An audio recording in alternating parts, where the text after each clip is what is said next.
You must watch this video because it contains crucial information regarding the SAFEMOON card and an urgent message from CEO Karony to the SAFEMOON army. Make sure to watch the entire video since it promises to be entertaining. Disclaimer. Hello, we appreciate you visiting the channel as usual, and today we have a fairly fascinating video for those of you who have been anxiously awaiting for the release of the SAFEMOON card. Before we get into today's news, please make sure to hit the subscribe button and click the notification bell to get notified once there's new video up on the channel. With that said, let's check out today's video. We also have an intriguing message from CEO Karony.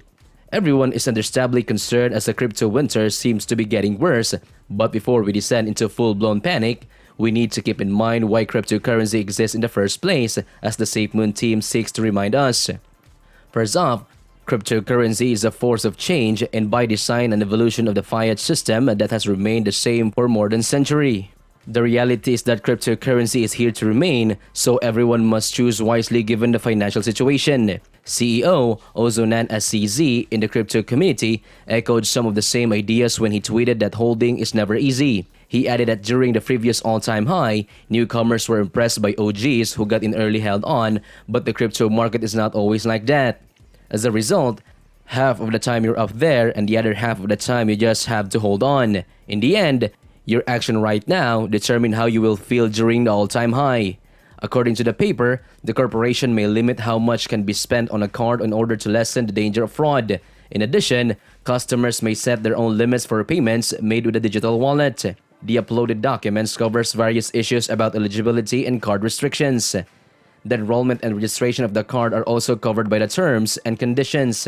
However, if the user does not agree to the terms and conditions, they must not use the card in conjunction with a digital wallet. Now, on the main news in today's video, for quite some time, John Karony has been outspoken about two pillars guiding the organization, namely venture philanthropy and return on impact. He elaborated on these 2 points during the discussion, which focused primarily on cryptocurrencies for young people and how they will affect countries without fiat currencies that can be used for transactions. He also highlighted how crypto banking will have a positive impact on these people's lives and enable them to do things that are currently not possible. Additionally, crypto demystifies banking and make it possible to establish accounts. Speaking of mobile devices, according to John Karony, many people in these nations can use their cell phones for a variety of purposes, including learning. I believe that if you know where the profit needs to be coming from and how you'll be funding the company's growth and it's transparent, yes, this is a fair equation and measuring progress by the impact is a good starting point. Dan Young believes that the impact is important but the balance sheet should be not neglected either. He also added that if you run out of ammunition, you can scale and keep things operating.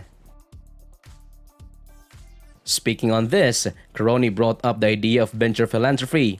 He elaborated that this entails targeting essentially philanthropic ventures but making sure there's a business model behind it and a ROI so you can redeploy the capital and expand as needed for whatever you're trying to do, whether it can be monetizing whole systems. However, he still thinks it is important to have a solid balance sheet. He also added that there's also Elon Musk's Tesla is a fantastic illustration of this business strategy. Elon argues that in addition to making money, the model also provides opportunity to give back and build unique ecosystems. Finally, when questioned about the significance of impact in his work, Young responded, "I think it's very important impacts are important for creating jobs. In fact, it's hypercritical, but also we're selling computer hardware for the purpose of creating new impacts as well as we're selling products that help people create cool things. So, designing around the purpose of impacts is awesome, but don't forget balance sheet in the end."